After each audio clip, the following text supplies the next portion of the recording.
I'll be your host today. I just want to take a quick moment to thank you for thank all the subscribers that have kind of flown in recently.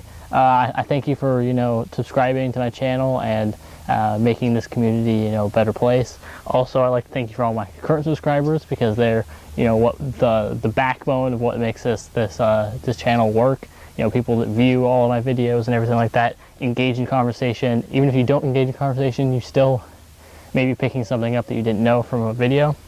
Today, I will be planning out my onions for the year. I know I seed started onions inside, but a catastrophe happened, and the seed starting cells that I did before, the soil that came with those like seed starting cells, I'm going to tell you right now, don't use it.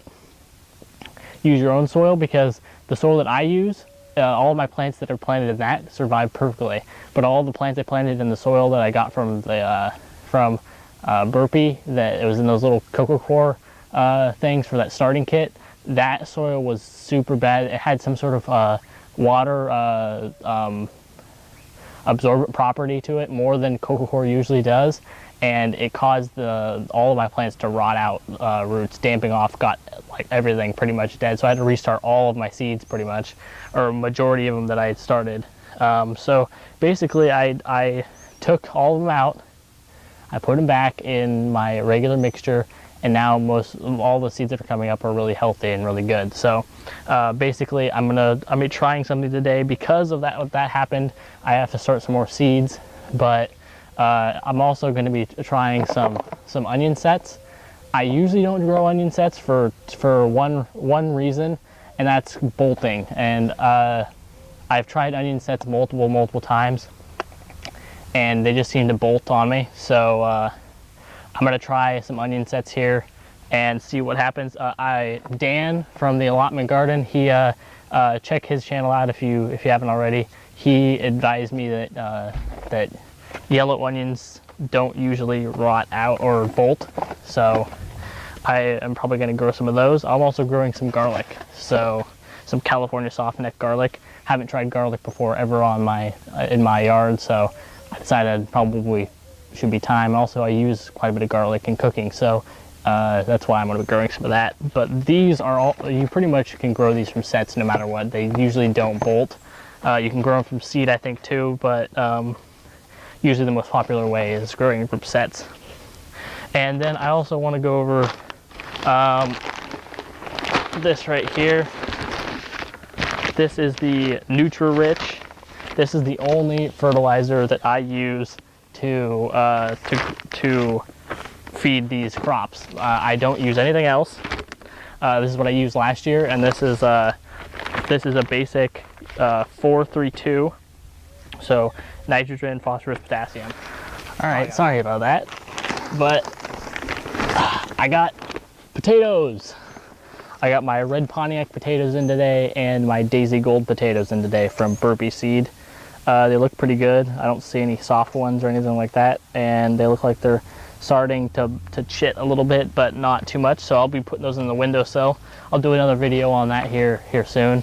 But let's get started. I'll just come down here and start it. Nutri-Rich. If you can see, this is a pelletized fertilizer in there. You see that? This is my fertilizer bucket, and also my bucket for spreading. What's it called? Perlite. Sorry. But usually, so what I'll do is I'll spread my fertilizer in here. I don't really have an exact measurement. I just know usually when to stop. That's probably good for a starting base. And you just want to do that around your whole bed, so the plants have some fertilizer to grow into when they sprout. And then basically you just want to kind of ruffle it in there. Just basically to go through the entire bed. Try to break up any hard clumps. I have most of it in a nice tilth right now, because I did turn the bed because it was kind of compacted. You can till the bed if you want. You don't have to. It's totally up to you. It's totally up to your gardening style. I will till sometimes.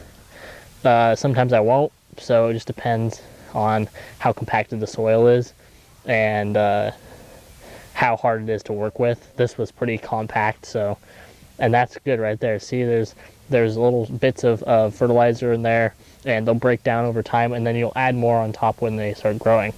But let's grab our seed onions over here. I almost said potatoes because I just got the potatoes. I'm excited about growing the potatoes because I've never grown potatoes either in my yard. So this will be a first year for a couple new things. All right, get these onions open. So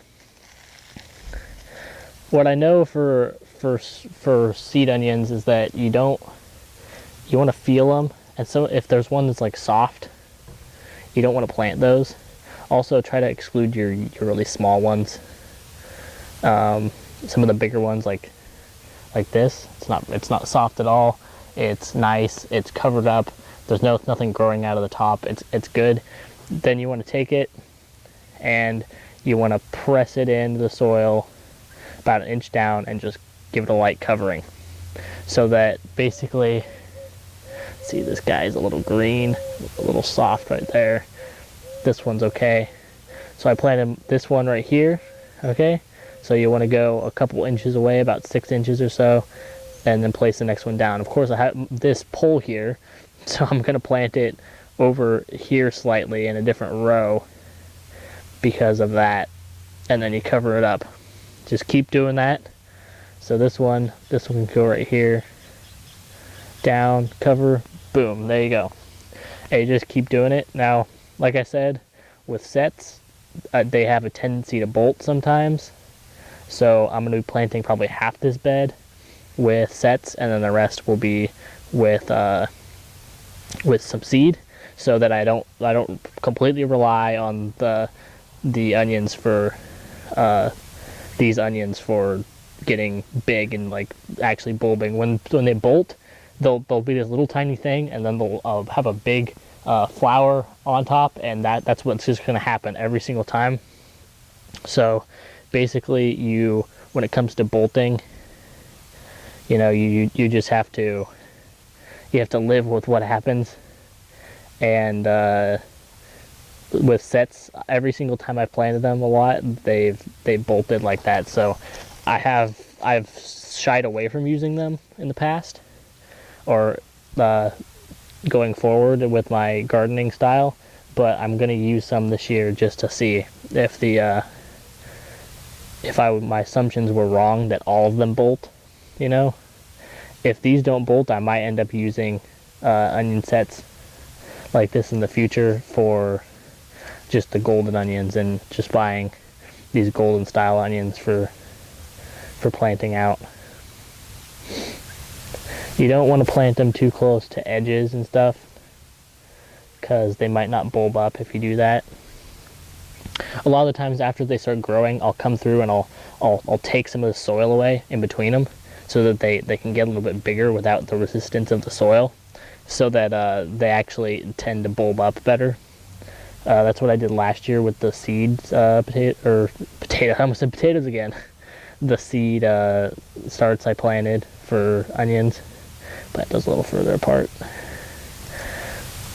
You just want to keep doing this, about 6 inches apart. Keep going down. Probably leave the necks uncovered, and make sure you're testing if they're okay or not when it comes to if they're squishy. You don't want to be planting squishy onions. Sometimes, they've just packaged these and there's going to be squishy ones in there, and you just have to avoid them. That's pretty much the basis of what anybody has to do. Here we go. This is a garlic clove, if you don't know here, and this is basically about as simple as the onions. Here's the top. You can see it's kind of starting to push a little bit on the bud. Normally you don't want to like plant cloves that look like that. I don't like normally, or that, but they'll still grow. Usually those will tend to bolt faster, but you want to plant the cloves that are like, they can just be barely pushing but are pretty much dormant still. And then you just take them and you just pop them in the ground firmly, and then cover them up.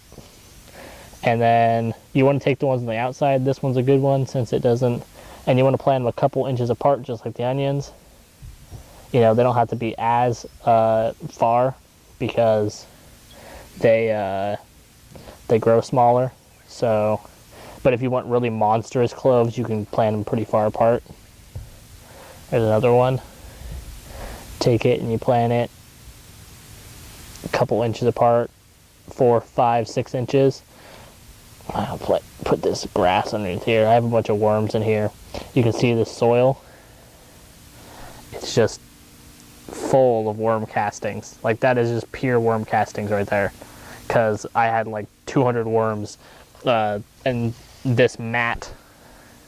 See this mat of grass? Actually, there's a worm right there in that grass. But I put that over top of it during the winter, and the worms move in, and they go completely bonkers over it, and they just start chowing down, and it eventually, you know, calls them in enough to where they just start breeding like mad, and then you have a ton of worms in a container feeding on a bunch of this grass, and then you have a ton of worm castings in there, which makes it really great for starting off seedlings, starter plants, stuff like that. But see, I'm just taking the peel off right now of this one to get some more. You just rip that off there, and I'm just gonna throw it on the ground and let the worms take care of it. And also, these peels are great repellents for like white flies and stuff. So if you just leave them in your garden, that one's pretty pushed out. That one's pretty pushed out. Get off my grass. That one is too. I think these are okay to plant if they're pushed out like this. But you know what? I'm just gonna do it. I'm not completely certain. That's one thing I'm not certain, because I really don't plant garlic that often. So I'm not really certain if they need to be dormant or not, if they'll bolt otherwise. But we shall see, I guess. This container I normally plant beets in last year, but I've dedicated it to garlic this year. So nothing else is going to be planted in here. Put a couple near the center. Break a couple more off. I think the center ones you don't really want to grow. I've watched a couple videos and people talking about it, and it seems that the center ones aren't as good as the outer when it comes to producing and a brand new thing of garlic. You also want to make sure you plant it the right way. This right here is the bottom, because it has a little nub, and then of course the pointy part's the top. So you want to make sure you plant it in the correct positioning so that it works well. All right, there you go. So that's some planted garlic. I'll come back with a label, pop it in there, make sure that I know that there's garlic in here. And I have a few more. I'm going to probably be planting these around a couple containers alongside of tomatoes, stuff like that, so that I can have a few extra garlic plants around. And then basically you just want to, like I said, you just come by with a label, pop it in there, and let them sit, and they should come up in a couple of days. Normally you can plant these a little earlier, especially in the Pacific Northwest, but I'm a little late on planting them. Usually they can actually overwinter, so I'm just going to lay this matted grass down here so that the worms can have a nice chow day and have fun with that. Oh, you want to see something cool? This is crazy. See, there's these big slugs and stuff on this, but this is literally a kale. That was last year's kale that I had planted right where the camera's sitting right now. It looks like an old tree, doesn't it? It's monstrous. It's crazy looking too. But alas, it's going to get eaten by slugs, snails, worms, stuff like that. Anyway, guys, I hope you liked the episode today. Like I said, I'm going to be coming out with the potato episode, and I'm going to be coming out with a couple others. I got a couple other fun things planned here for spring, and things that all of you can do in your garden, getting things from the grocery store and growing them, things like that. So anyway, thanks for joining me, guys. Like, comment, subscribe, and remember, engage in conversation, and just try. If you have a question, ask. If you have a comment, ask. As long as you're nice about it, I guess, is all I have to say. Because or constructive criticism, even like nice constructive criticism, I'm completely okay with.